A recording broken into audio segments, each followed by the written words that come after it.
I'm going to start with an extended metaphor here, and I think if you've seen the film, you'll see where I'm going, but either way, just bear with me for a sec and I'll elaborate afterwards. Godzilla vs. Kong is eating gallons of Brussels sprouts for a while. Or if you like Brussels sprouts that much, just pick something that you wouldn't want to eat gallons of. Regardless, you have a babysitter.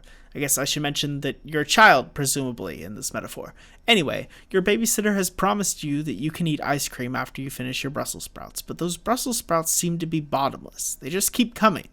But finally, you think you're there and you're given a small bit of ice cream, but then your babysitter grabs a funnel and twice as many Brussels sprouts, and they're just going to town, force feeding you these Brussels sprouts. And there's nothing you can do except sit there and take it. But then luckily, your babysitter dies, and then you can have ice cream until you fall asleep, and it's a net positive experience.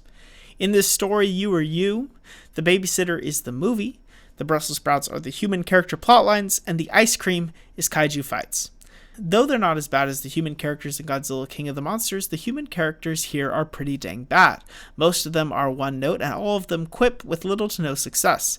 There is a way to do that though, hot take, but I loved Kong Skull Island, and one thing it did was have none of the characters be taken too seriously, and this works really well. The actors were allowed to have fun with their material and not play things too straight, and the direction reflects that. Godzilla vs. Kong and Godzilla 2 both have similar dialogue choices to Kong Skull Island, but everything is played serious here, and it doesn't quite work. As for where the plot goes, I won't get into spoilers, but a lot of the choices are odd. Some reveals do work pretty well though, and there are some choices in between the lines that are actually relatively interesting. But after everything comes the titular fight, and it is pretty fantastic. A lot of admittedly strange POV shots are utilized, but the whole thing just kind of works. It's decent in length, it's bombastic, it's creative, and yeah, it's a great time. And I'm happy to say that unlike every A versus B movie of the last couple decades, there is a clear winner. One of them absolutely wins, which was great. There's more after that fight too that I'm not going to talk about, even though I think a trailer spoiled it. But if you don't know, then yeah, don't watch the trailers, just watch the movie. I've used no footage here that spoils that reveal.